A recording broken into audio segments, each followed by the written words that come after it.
Fala aí pessoal, beleza? Eu estou aqui hoje para comentar uma coisinha que aconteceu comigo. Eu estava pensando hoje sobre algo interessante e é a semelhança entre o jogo e a nossa vida, né? Nossa realidade. Eu gosto muito de jogo, desde quando eu era muito novo eu jogava, né? Meu pai ele gostava muito de futebol, ele foi dos juniores. Eu já não fui muito para esse lado, né? Eu lembro que na época eu era muito novo e ele me deixava nas locadoras de videogame, na época ali dos Nintendo, né? Eu tinha ali uns 5, entre 4 e 6 anos, e eu ficava nas locadoras de Nintendo. Então desde aquela época eu já gosto muito de jogar. E como eu tenho esse hábito de tentar centralizar e fazer com que a minha vida tenha sentido de uma forma única, né? Sem que eu tenha, por exemplo, separado a vida do jogo, a vida da profissional, a vida pessoal. Eu gosto que as coisas sejam uma coisa só, né? Então, buscando aí essa unificação, eu acabo trazendo umas reflexões interessantes e percebendo algo, né? Que, tipo, uma semelhança que acontece entre essas coisas. Eu não estou falando algo que é novidade, né? Digamos assim, essa questão do jogo, por exemplo. Aristóteles aborda a questão do jogo ali nas cartas que ele escreve para Nicômaco, e também Dostoiévski aborda essa questão. Ele tinha muito problema com o jogo, né? O jogo dele era, no caso, o cassino, e ele aborda essa questão do jogo e do amor, por exemplo, ou das amizades, da cultura, tudo relacionado ali com o jogo, naquele o jogador ou um apostador, né? O The Gambler, depende da linguagem e da forma que é traduzido, enfim. É uma novela do Dostoiévski, pequena, muito boa, que resolveu um problema financeiro na época que ele precisou, né? E aí nós temos também outros tipos de manipulação ou transmissão de conhecimento por meio do jogo, como é o caso do tarô, né? Que eu trabalhei por um tempo aí, hoje eu dei uma parada, né? E aí eu estava pensando que hoje eu tomei uma decisão, né? E eu errei, na verdade, eu me equivoquei. Deixa eu só passar aqui a moto. Eu me equivoquei em relação a uma decisão. E foi um equívoco leve, sabe? Uma coisa tão pequenininha assim, mas que pode ter... pode trazer uma consequência, digamos assim, que me faz perder todo um conjunto de esforço que eu empreendi para realizar uma certa coisa. Pode simplesmente se desfazer, né, por causa de um erro. Claro que isso é uma possibilidade, né? Ela sempre existiu, mas a gente percebe muito isso no jogo. Tipo, eu gosto de jogar MOBA desde quando eu era mais novo, né? Eu acho que eu aprendi a jogar MOBA ali com 15 anos. MOBA é um estilo de jogo que veio lá do World of Warcraft. Na época tinha a função de criar mapas, né? E tinha um pessoal aí muito inteligente, entre eles o Ice Frog e outro que é o Ginzo, por exemplo. Algumas cabeças aí criaram esse jogo, fizeram um mapa de Warcraft e deixaram ali para a comunidade jogar, né? Eu jogava muito offline, aprendi a jogar com os bots, mas eu soube que nessa época mesmo aí que eu estava jogando offline, a galera já jogava online e eles tinham, como que chama, grupos e tal. Eu fui conhecer o Dota Online depois, né? Antes de jogar o Dota 1 online, para vocês terem ideia, eu já estava jogando Dota 2. Então, tipo assim, a disparidade de tempo foi muito absurda, porque eu comecei ali com 15, 16 anos, né? Mas aí eu só fui voltar. Eita, pô, os cachorros aqui. Ê, rapaz. É os cachorrinhos aqui.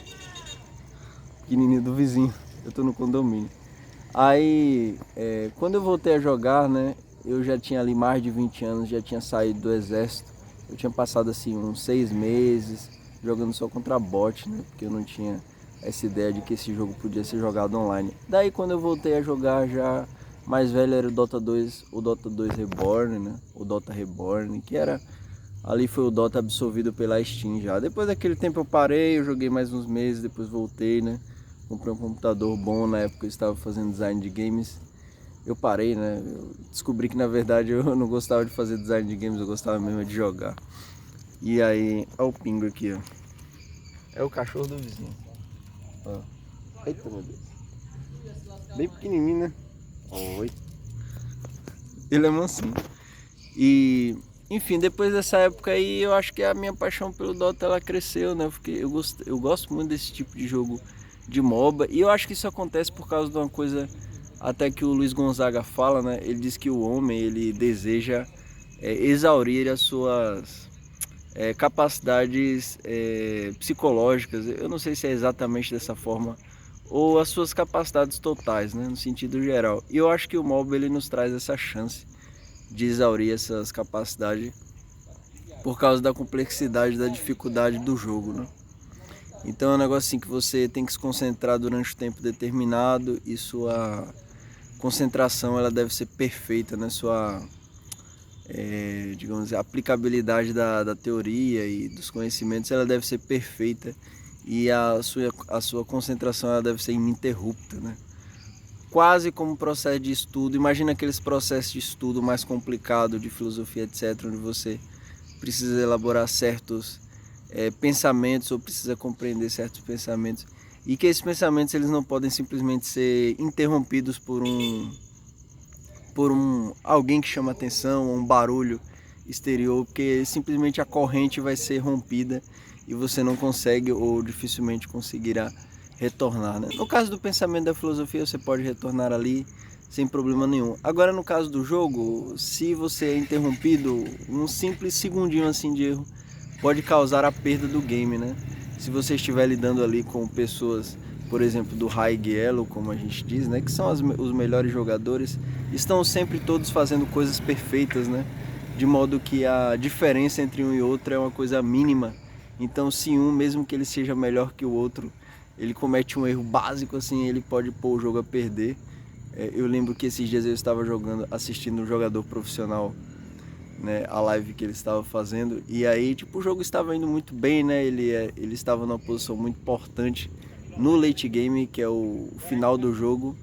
E aí chegando ali nesse final do jogo, aí ele estava ali na game house com o pessoal do trabalho, né? O pessoal do time, eram todos profissionais, e um dos profissionais chegou assim, como se estivesse entrando na game house e deu um oi, né? E aí ele olhou pra cima e cumprimentou um cara.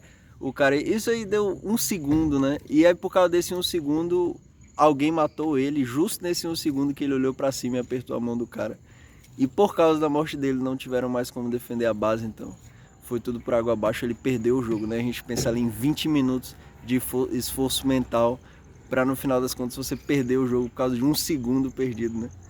E aí eu acho interessante como acontece essa semelhança, né, entre o jogo e a vida real. Tipo, às vezes você põe tudo a perder por causa de uma decisão merda que você faz, né, em um segundo. Enfim, eu só achei interessante isso, né, e aí queria trazer aqui para vocês pensarem sobre isso também. É isso aí, fiquem todos com Deus. Não esqueçam de deixar o comentário, pode ser qualquer coisa, 1, 2, 3, 4, 5, 6 aí, ou só para aumentar aqui o engajamento. Deixem a curtida. Fiquem todos com Deus. Até mais.